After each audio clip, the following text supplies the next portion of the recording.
Portadores de doenças orificiais custam muito a procurar ajuda médica, fazendo isto apenas quando o sofrimento torna-se insuportável.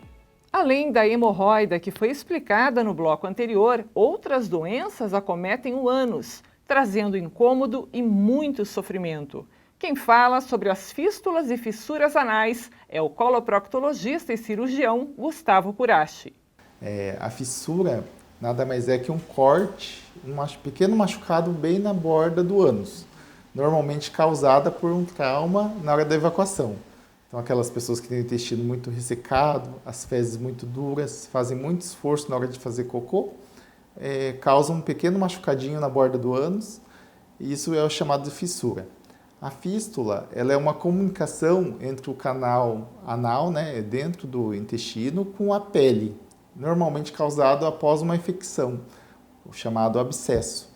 É uma glândulazinha que existe dentro do canal do ânus, forma uma infecção, e essa infecção forma uma cavidade com pus, e essa cavidade ela comunica com a pele para vazar esse pus. Isso é o que a gente chama de fístula.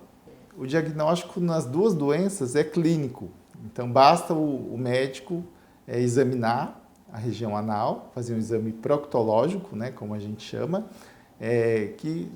com a imagem, com a visualização direta, a gente já consegue detectar. Não é preciso nenhum exame, nenhum exame de imagem, basta o exame clínico que já se detecta. Quando é feito o diagnóstico, às vezes a gente lança a mão de outros exames para fazer diagnóstico diferencial disso, mas o exame clínico já consegue detectar isso.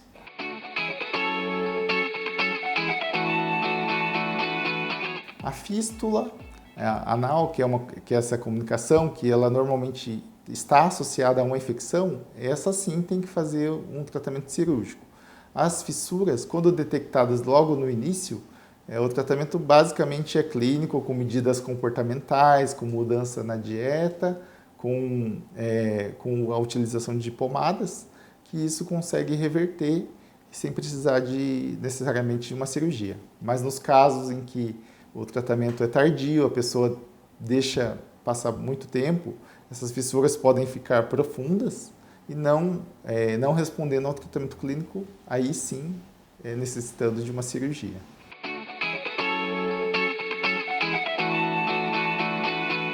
A fissura anal, como eu disse no começo, normalmente ela é associada a uma mudança do hábito intestinal, ou se o paciente tem intestino preso ou muita diarreia.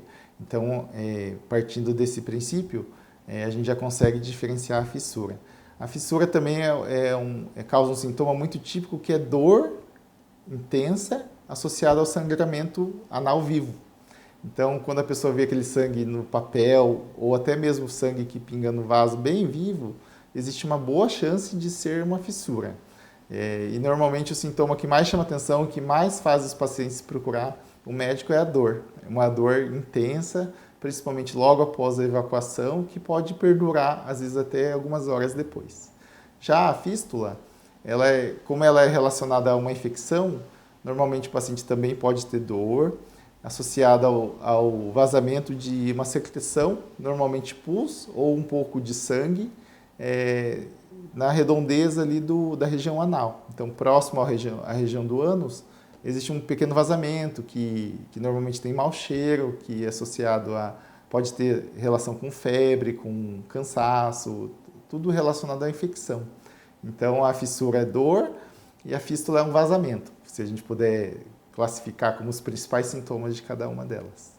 Dentre os tratamentos preventivos para as doenças orificiais, a fisioterapeuta Marciele Schuster destaca algumas técnicas em que se aprende o controle voluntário de funções fisiológicas, as quais as pessoas normalmente não têm consciência.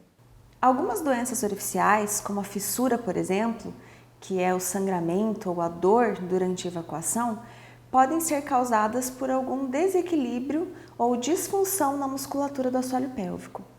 Essa disfunção pode ser por conta de um anismos, que é o relaxamento ineficaz da musculatura anal durante o esforço evacuatório. Então, a fisioterapia do assoalho pélvico, ela pode contribuir tanto no tratamento dessas disfunções como na prevenção.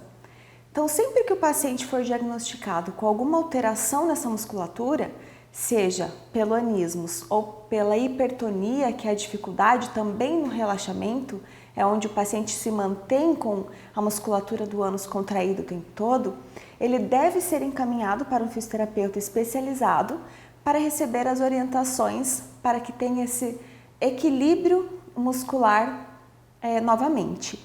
Então, a fisioterapia, ela, além de orientações quanto a não segurar os desejos evacuatórios, né, não postergar a ida ao banheiro, ou até mesmo não segurar muito os desejos miccionais, ela vai contribuir com técnicas e exercícios específicos que devolvam o equilíbrio dessa musculatura.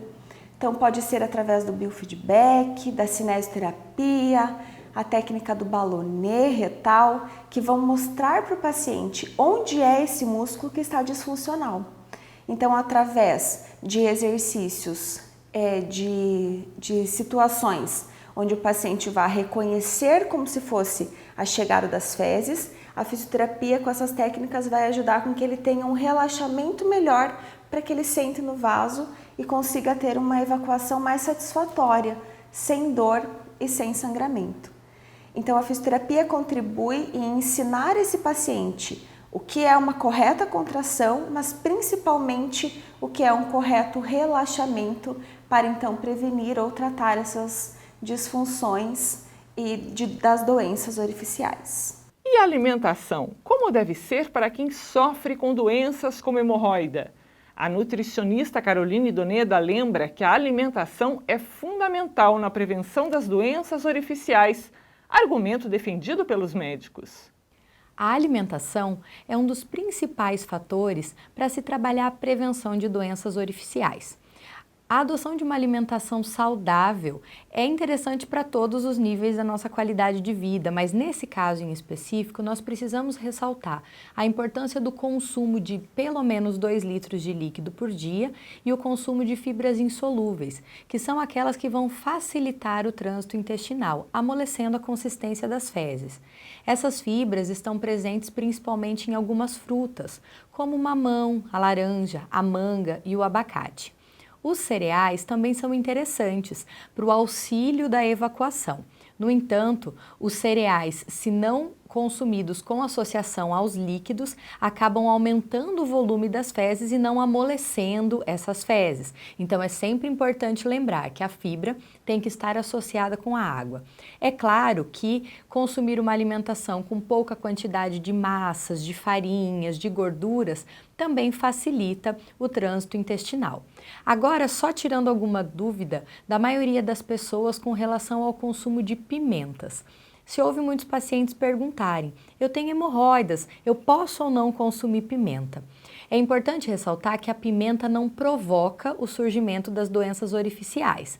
Caso você já tenha esse problema, uma hemorroida, uma fissura, uma machucadura nessa região, o consumo de alguns tipos de pimenta podem provocar uma sensação de ardência na hora da evacuação, mas não são todas as qualidades de pimenta. A pimenta do reino, por exemplo, é uma que pode provocar um certo desconforto, mas não é uma realidade que você não possa consumir pimenta. Em quantidades moderadas, não existe problema no consumo e essa proibição é um mito. O mais importante de tudo é ter uma alimentação saudável, equilibrada no consumo de líquidos e de fibras, que com certeza você vai estar prevenindo esse problema e tratando caso ele já exista.